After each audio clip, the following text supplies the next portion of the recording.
In the summer of 1843, 4 years after dazzling the world by completing a gigantic book that presented 435 American birds gloriously painted life-size, the now world-famous artist John James Audubon was traveling up the Missouri River for an ambitious new project.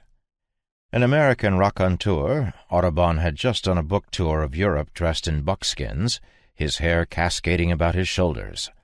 Now he and his sons, Victor and John Woodhouse, had resolved to portray the continent's mammals in the same manner that Audubon had done with its birds.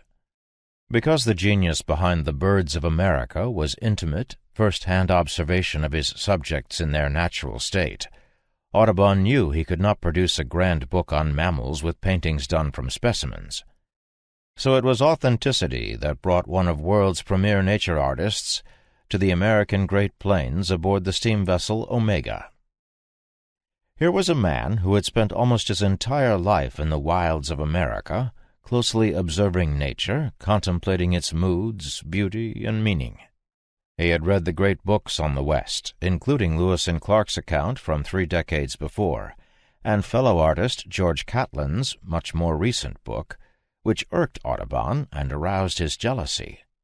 Yet he was in no way prepared for what unfolded in front of them as the Omega made its way past the ruins of the Mandan and Arikara villages, destroyed by smallpox 6 years earlier, and chugged up the narrowing river, bound for Fort Union at the confluence of the Yellowstone and the Missouri, in the heart of the wild American Great Plains.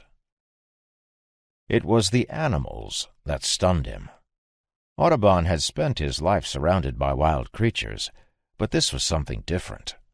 Watching the country unwind in front of them from the prow of their vessel, the plains almost appeared to vibrate with life.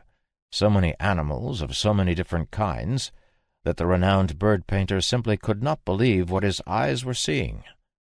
In one stretch, 2 weeks downstream from Fort Union, near the eastern border of today's Montana, this condensation from the journal he was keeping, I've excised some of his other commentary, lets us into his mind to experience what he felt about this American Eden.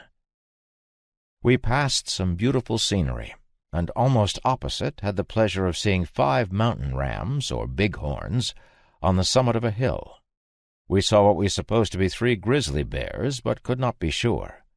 We saw a wolf attempting to climb a very steep bank of clay. On the opposite shore, another wolf was lying down on a sandbar, like a dog. I forgot to say that last evening we saw a large herd of buffaloes, with many calves among them. They were grazing quietly on a fine bit of prairie.